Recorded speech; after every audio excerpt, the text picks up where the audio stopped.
Mahapurusham, the Supreme Person, Abhyarachet, the disciple should worship. Murtaya, in the particular personal form. Abhimataya, which is preferred. Atmanaha, by himself. Translation and puppet by the disciples of Srila Prabhupada. Translation.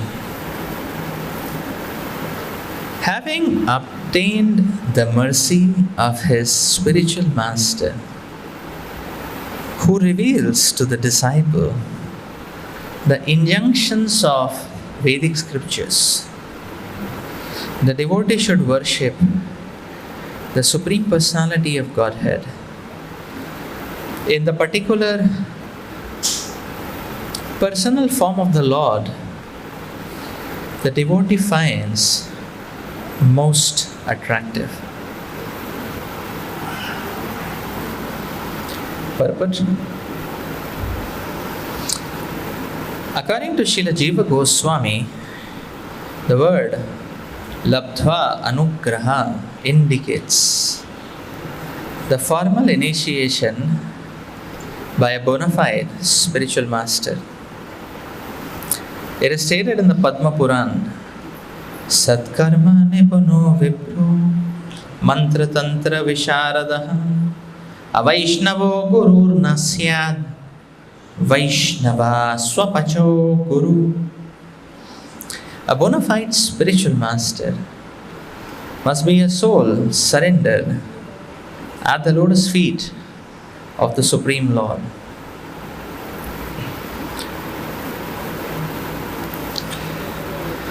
In the Brahma Vaivarta Puran, it is stated, Podha kalushishastena dauratmyam prakati kritam Gurur yena parityaktas tena takta purahari. One pollutes his own intelligence and exhibits severe weakness of character when he rejects his own spiritual master. Indeed, such a person has already rejected the Supreme Lord Hari. The bona fide disciple should always remember that his entire understanding of the Vedic knowledge is coming through the mercy of his bona fide spiritual master. If one superficially or whimsically accepts and rejects a bona fide Vaishnav spiritual master, sometimes being attracted to another spiritual master, one commits a Vaishnava aparadh, a great offense against the devotees of the Lord. Sometimes a foolish neophyte mistakenly thinks that the relationship with the spiritual master is meant for the sense gratification of the disciple, and therefore, in the name of spiritual aspirations, such a fool gives up a bona fide Vaishnav Guru. One should understand oneself to be the eternal servant of the Guru. Srila Jiva Goswami, however, has quoted this verse from Narad Pancharatra. Avaishnavo padishtena mantrena nirayam rajet punascha vidina samyak grahayir Vaishnavad Guru. One who is initiated into a mantra by a non-Vaishnava must go to hell. Therefore, he should again be initiated properly according to the prescribed method by the Vaishnav Guru. It is the duty of the bona fide spiritual master to examine carefully the qualification of the disciple, and the disciple should similarly approach a bona fide spiritual master. Otherwise, the foolish disciple and the indiscriminate Guru may both be punished by the laws of nature. One should not artificially try to assimilate all of the apparently conflicting branches of Vedic knowledge. Vedescha sarvena hameva vedya. Conditioned soul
and will be forced to think of material objects as meant for his own sense enjoyment. In other words, material things should be accepted or rejected according to the pleasure of the Supreme Lord. Otherwise, one will fall down from the standard of pure devotional service. As stated in this verse, Labdhva Anugraha Acharyat, such discrimination can be learned when one receives the mercy of a bona fide spiritual master who reveals to the sincere disciple the practical application of the Vedic knowledge.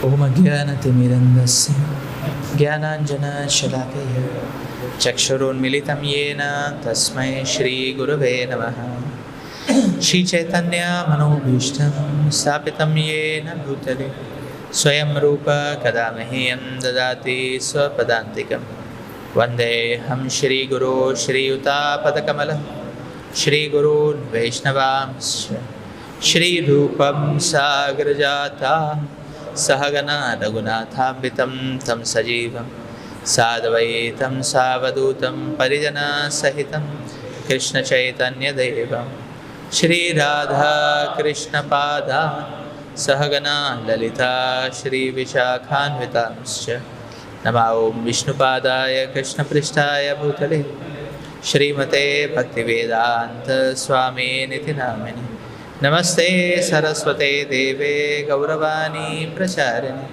Nirvishesha Shunyavadi Pashyate Deshatarini Namo Mahavadanyaya Krishna Prima Pradayate Krishnaya Krishna Chaitanya Namine Gauratvishe Namaha Hey Krishna Karuna Sindhu Dinabandhu Jagatpate Gopesha Gopika Kanta Shri Radha Kanta Namostute Tabdakanchana Gaurangi Shri Radhe Vrindavaneshwari Vrishabhanu Sute Devi Pranamami Haripriya Nilachala Nivasaya Nityaya Paramatmane Balabhadra Subhadrabhyam Shri Jagannathaya Te Namaha Vancha Kalpatarubhyasya Kripa Sindhuvayevacha Patitanam Pavanebhyo Vaishnavebhyo Namo Namaha Jai Shri Krishna Chaitanya Prabhu Nityananda Shri Advaita Gadadhar Shiva Sadi Gaura Bhakta Vrinda Hare Krishna Krishna Krishna Hare Hare Hare Rama Rama Rama Hare Hare Nukam karoti vachalam pangum langayate girim Yat kripa tamaham vande Shri Guru Dinataranam Paramananda Madhavam Shri Chaitanya Ishwaram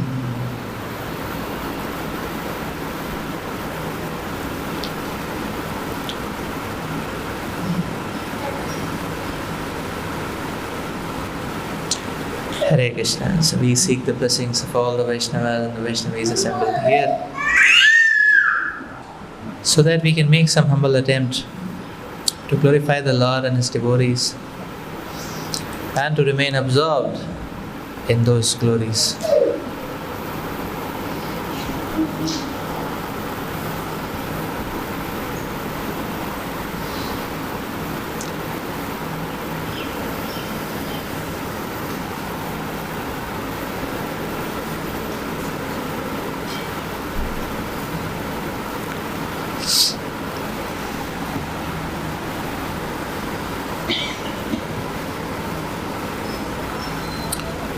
Having obtained the mercy of his spiritual master, who reveals to the disciple the injunctions of Vedic scriptures, the devotee should worship the Supreme Personality of Godhead in the particular personal form of the Lord the devotee finds most attractive.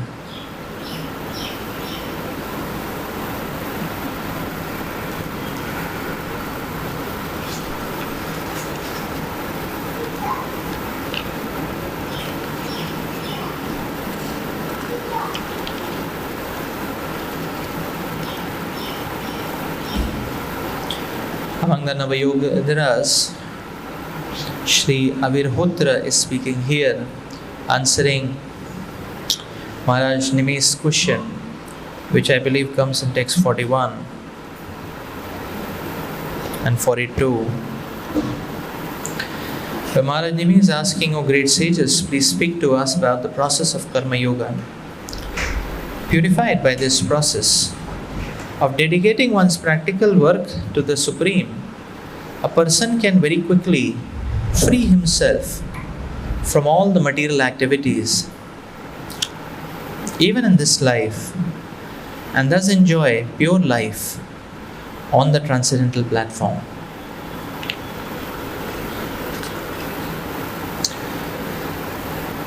Once in the past, in the presence of my father Maharaj Ikshvaku, I placed a similar question before 4 great sages who were sons of Lord Brahma, but they did not answer my question.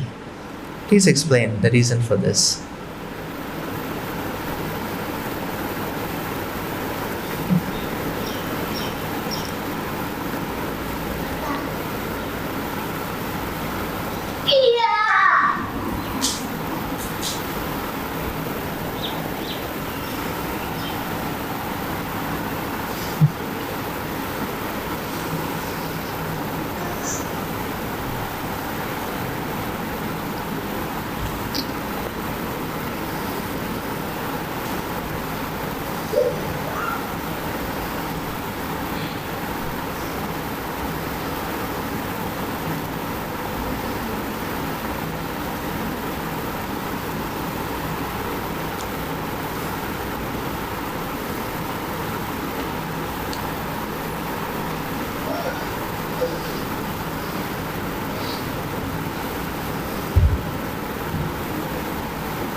In the purport,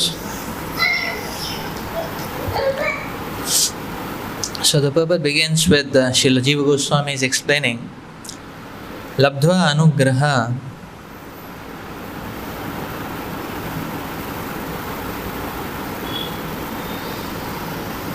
the process of formal initiation by a bona fide spiritual master.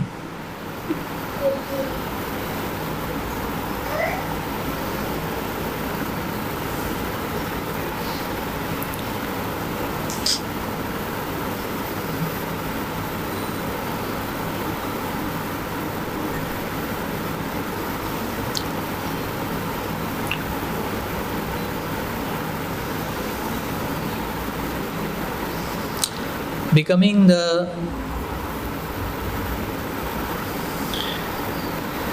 recipient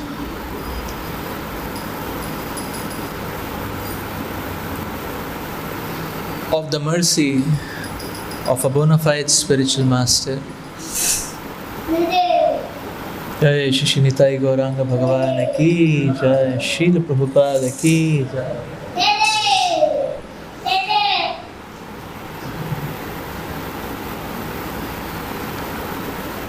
Becoming the recipient of the mercy of a bona fide spiritual master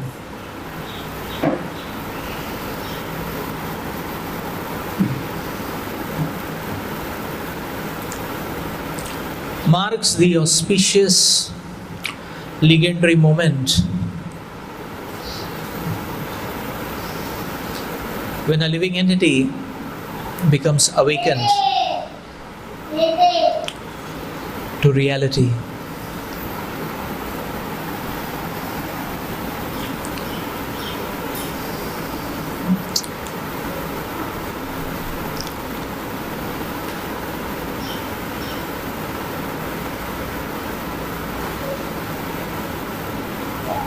A materialistic person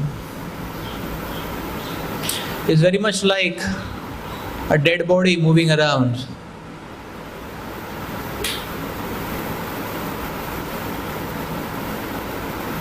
Creating horror and terror everywhere.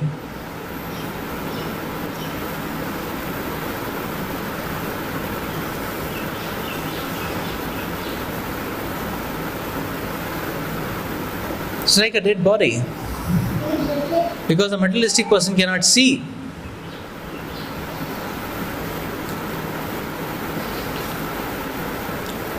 The Krishna's hand is everywhere in this world, but a materialistic person cannot see.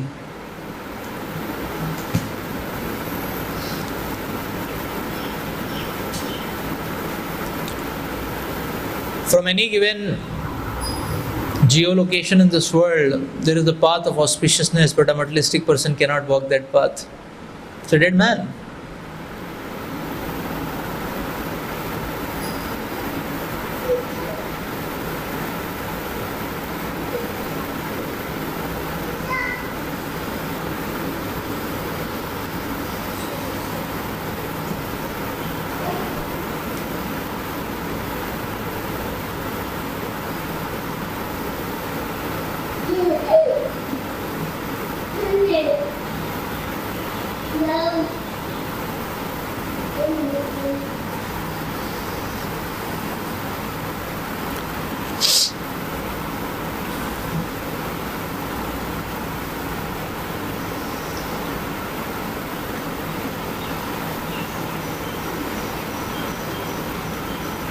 Illusion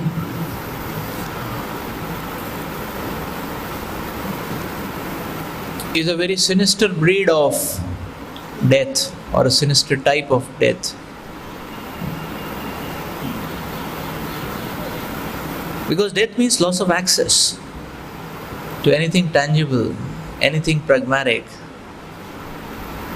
And one in illusion has lot access. Like when a person dies, body is still there, but he lost access to the body, so he cannot move the body for anything. Similarly, person in illusion may have the facilities, may have the instrumentation, but he has lost access to a tangible utilization of it, an auspicious utilization of it. So this is a very unfortunate affair of this material world.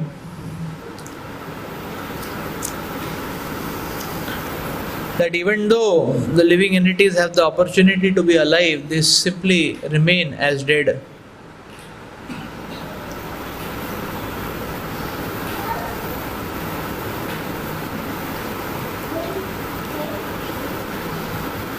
So therefore the point is that what makes one to come back to life is something of utmost priority in life. And it is this spiritual master's grace and instructions which can only do that.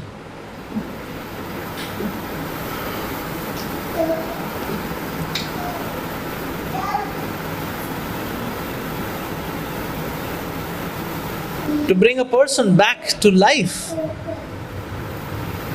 See, unfortunately, in the material affairs, people are wasting their lives.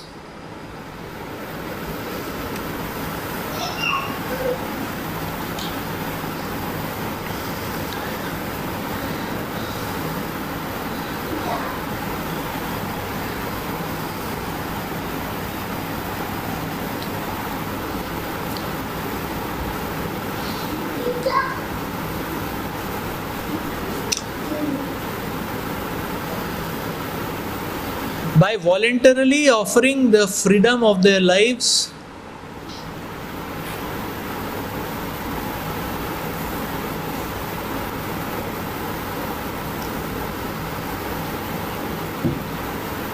in the hands of exploitators who come by the name of MNC companies and so on and so forth.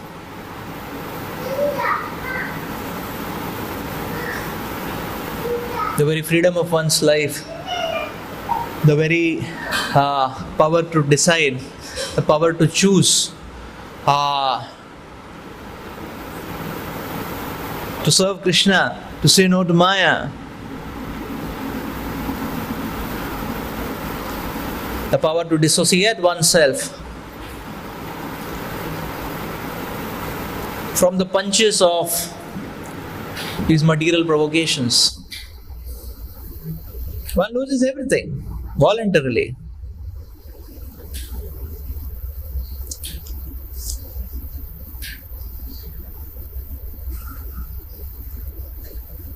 So therefore, materialistic person doesn't have much choice in their lives.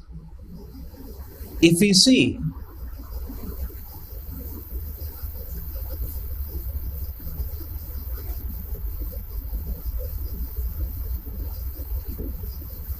they voluntarily choose to choose a situation where they are forced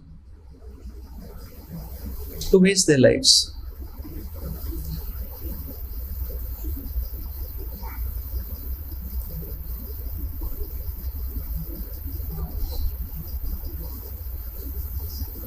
Running behind paltry crumbs of wealth and comforts and luxuries which don't even sustain.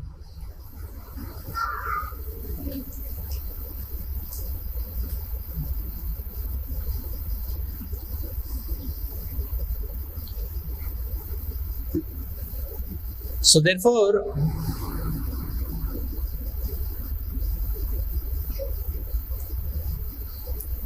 we have to understand that there is no choice when it comes to all material algorithms. Any material algorithms doesn't give any choice to any living entity. That choice, that alternative is offered by a bona fide devotee of the Lord.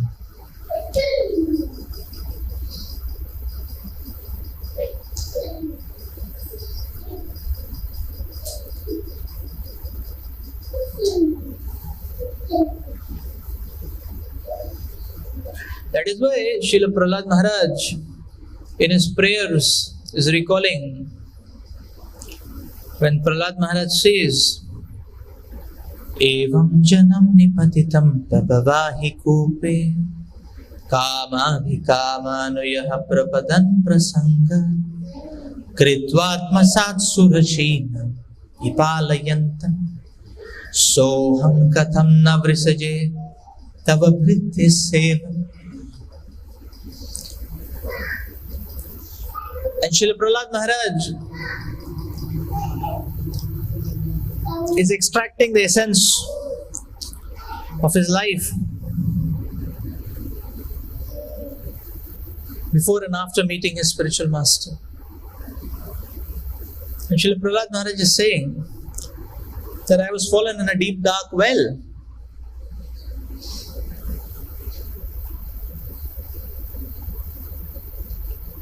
I was fallen in this deep dark well full of snakes and nowhere to come out. When your pure devotee intervened in my life and picked me up and made me like him. So Srila Prahlad Maharaj is here portraying or demonstrating the very position of every living entity who fallen in a deep dark well full of snakes.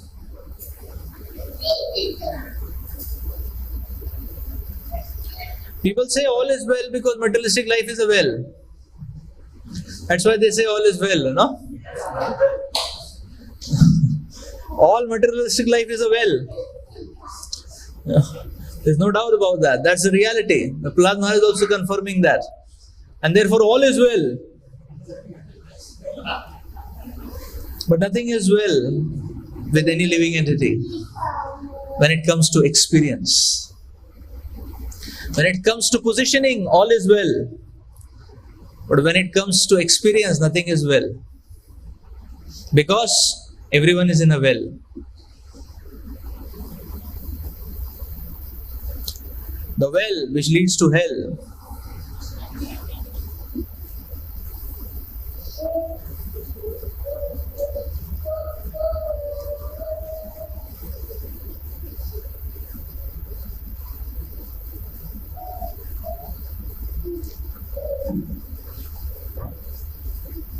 And Prahlad Maharaj is therefore reminiscing on that remarkable momentous event of that your pure devotee intervened in my life and picked me up. And therefore we see the hope and scope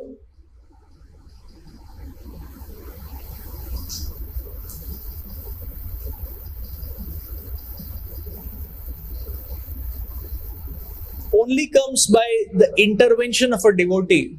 So only when this intervention takes place in our life, then we can find or we realize that yes, there is some other alternative also which I can commit myself to, or which I can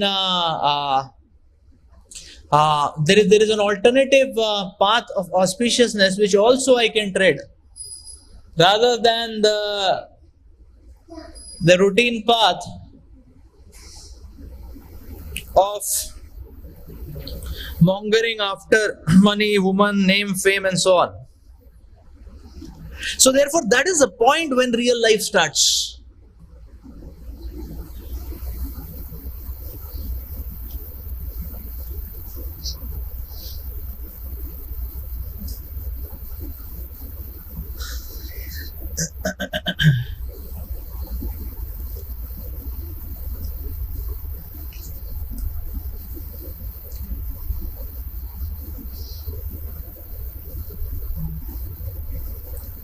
That's the point when divine life starts.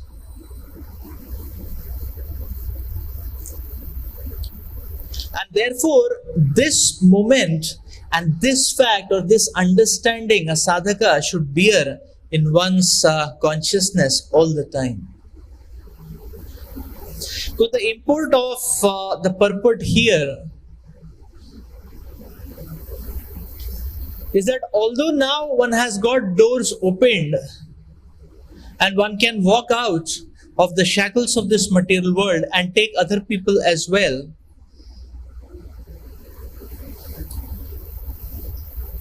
but we have to understand that this access card to walk out, which opens the doors, is only provided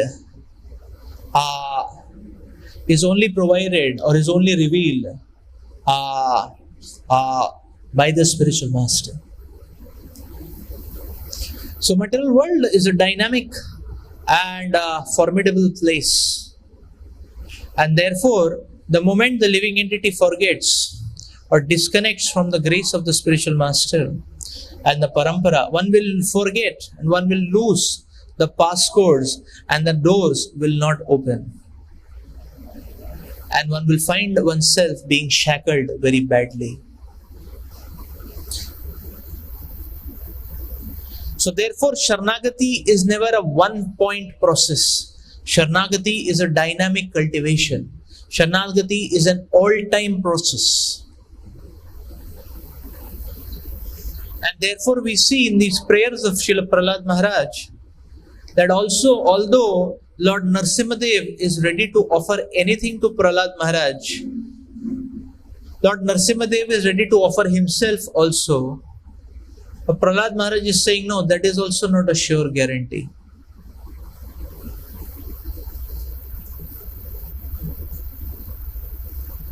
Although the Lord is ready to offer Himself, although the Lord is ready to offer everything, Prahlad Maharaj is saying, no, I just need to grab on to one thing, that is the eternal service to my spiritual master. Because Prahlad Maharaj is saying, if I give up the service to my spiritual master,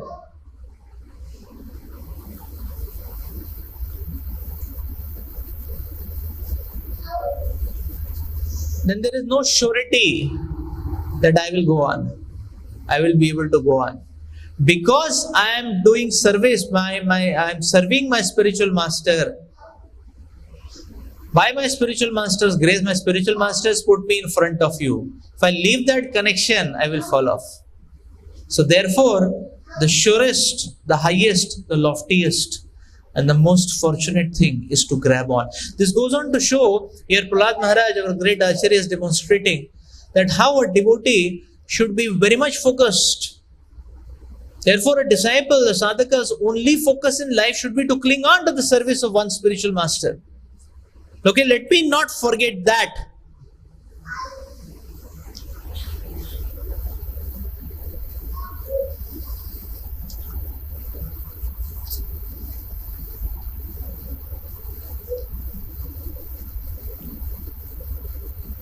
One may think, what is spiritual life all about? Offering anything material to the Supreme Lord. Anything offered to the Supreme Lord gets spiritualized, it's so nice. Although it appears to be so nice, it is not easy. That is a matter of fact. One will be completely bewildered.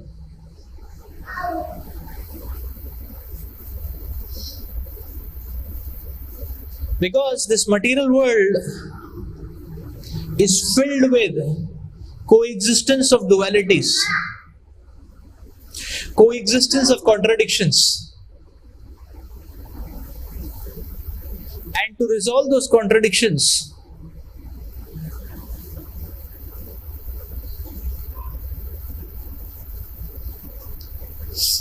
it's not a joke.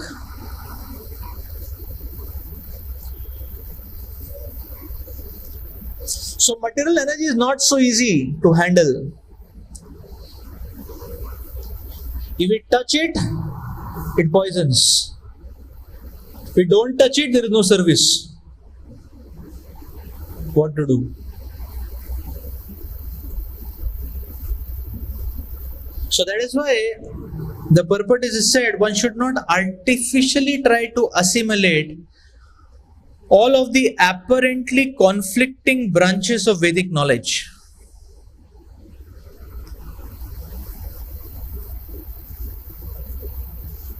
When one tries to make one's own self-algorithms, okay, let me make my path through the Shastras, it's a sure short way of getting bewildered. And that is why one has to fix oneself. That is why fixity is required. They have to fix oneself and not go on exploring here and there, because the apparently conflicting branches are going to completely bewilder a person, so much so that one will not be able to understand what is right, what is wrong. Absolutely. So therefore, fix.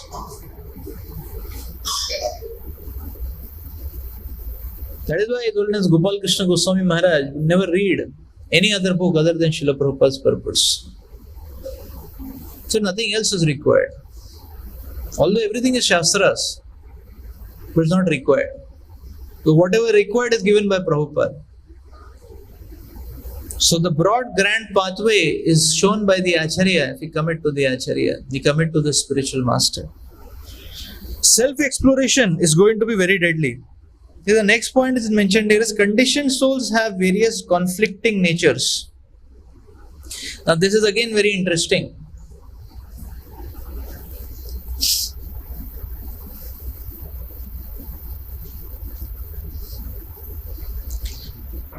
So material world is material world is very interesting. It's not that, okay, engage oneself in service and engage others in service. It is not so easy. Why? Because every person has a different set of contradicting natures and tendencies present in them. Like if we see, suppose we are given a departmental service, we do the service ourselves only, day and night, not much we'll be able to achieve. Because how much can an individual man do it? So you need a team. But when you add people, people may be very, so when we add people, then they have different kind of mentalities. To handle them makes one mad. Right? Because somebody may do a lot of service, but you put him in your department or put him near you, then to handle him is such a Richter scale vibration, then one is himself jolted off. You know? And so the point is, if you can handle, a lot of service can be done. You cannot handle, you will be thrown off. So therefore, material world, there are going to be parallel coexistence of contradictions.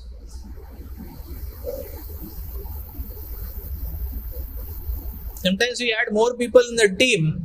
One person we add, a new person we add, it explodes everything. And everything has to be reformatted and restarted. We thought things will enhance, but things have gone exploded. This is what being said here, actually. So therefore, self-algorithms are never going to work out.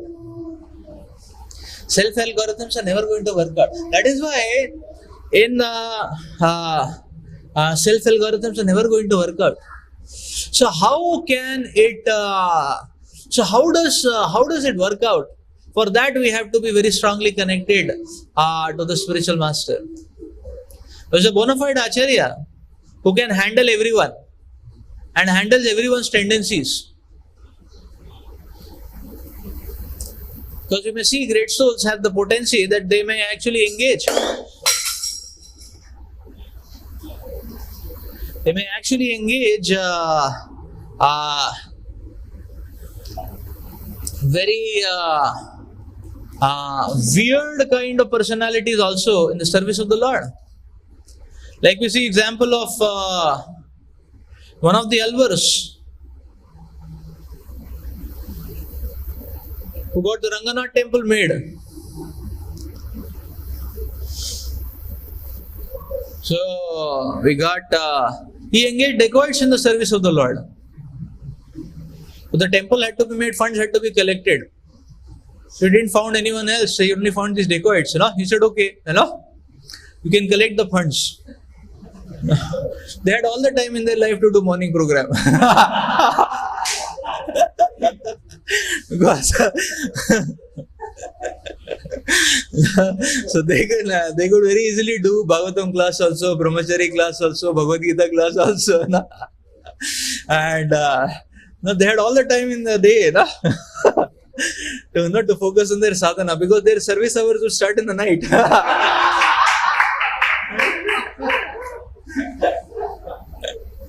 There is no problem, all rounds finishing on time. So he engaged them, and he had 4 disciples who were great yogis. So one of them could hypnotize, and all these dacoits were in a state of hypnosis. And so there were 4 of them. So they would do dacoitry, and because they were in the state of hypnosis, when it came to offering the results, they would give everything, to these 4 yogi disciples who would use it in the construction. They would forget it, that what they got the previous day. So like that, they were engaged very nicely. Obviously, they would have got some credits, but the point is that their tendencies were very lethal, and but those tendencies could be engaged in the service of the Lord. So another yogi had the power to walk on water, not drown. So when the whole temple was built, the services were done. Now they were dacoits still. The tendencies had not gone. They were dacoits still. So therefore, what was arranged was a grand sea excursion picnic for them. in an ocean cruiser, or what is that, sea cruise, like that, So the cruise drowned, everybody rest in peace, and this and there the devotee who took them was the yogi who had the power to walk, so he came back, and that's how, so but there is a lesson here. The lesson is that, you see, people's anarthas don't go away. Sometimes it may get subdued, but doesn't go away so easily. It may take decades and decades to go away. So how, if people's anarthas don't go away, then their tendencies don't go away, can they still be engaged? Yes, they can be engaged by the power of the Acharya, by the revelations of the Acharya. So therefore, in the dynamic setting, Shanagati is required. Yes. In a very dynamic setting, the Shanagati is required. Interestingly, these kind of tendencies, weird kind of tendencies, may be there inside us also. Someday the desire is, I will leave everything, just surrender to Krishna. Another desire comes, I will leave everything, go to America. So how to reconcile both the kinds of thoughts? Is how from the same kind of ground both kinds of thoughts can engender. So one day the thought comes, whatever any devotee in the temple says, I will follow. Another day the thought is coming to bang any devotee, like that. So one day, one is feeling like full rebellion. One day one feels like full surrender. One day one is feeling all doubt. One day one is feeling all clear. So one day one is feeling that I am in the most fortunate position. Thank you, Krishna. Another day one is feeling, what is this? Where am I? What am I doing? Am I wasting my life? Like that. So those kind of there are all these kind of contradictory exploding thought processes and awareness algorithms which come in our own system. Sometimes one can get bewildered watching oneself. ये क्या है?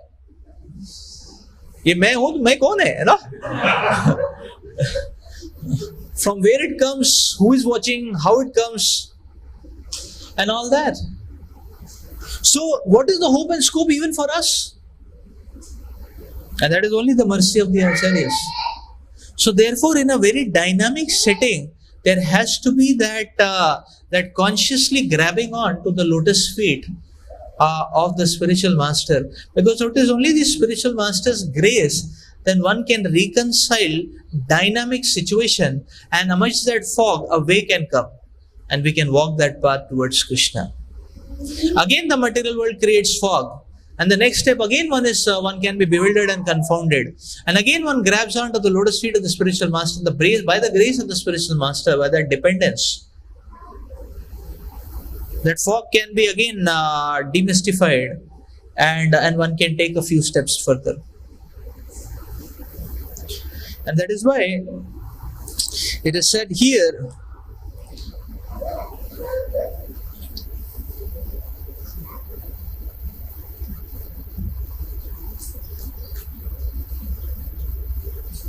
that therefore in a very dynamic setting, in a very constant setting, one has to depend on the devotees of the Lord.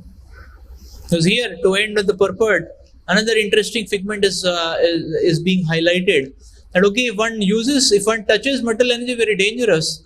But material energy, if one is so if it is used in the service of the Lord, but to use it in the service of the Lord is not so easy. It's complex to use it in the service of the Lord. It's quite complex. But one doesn't use in the service of the Lord. The interesting point mentioned here is one will eventually fall down. For material objects, if not used in the service of the Lord, one will fall down. And if one touches it, again one will be bewildered and fall down. No? So, we touch it, we are finished. We don't touch it, we are finished. What to do? That is why absolute dependence, very deep dependence, a constant dependence on the spiritual master is required. And that should be the meditation and struggle of a sadhaka. To all the time that dependence, because unless that revelation from the devotees and the acharyas come to walk the path towards Krishna is impossible. Let's stop here for today. Granth Raj Srimad Bhagavatam ki jai, Shri Prabhupada ki jai. Hari Bol.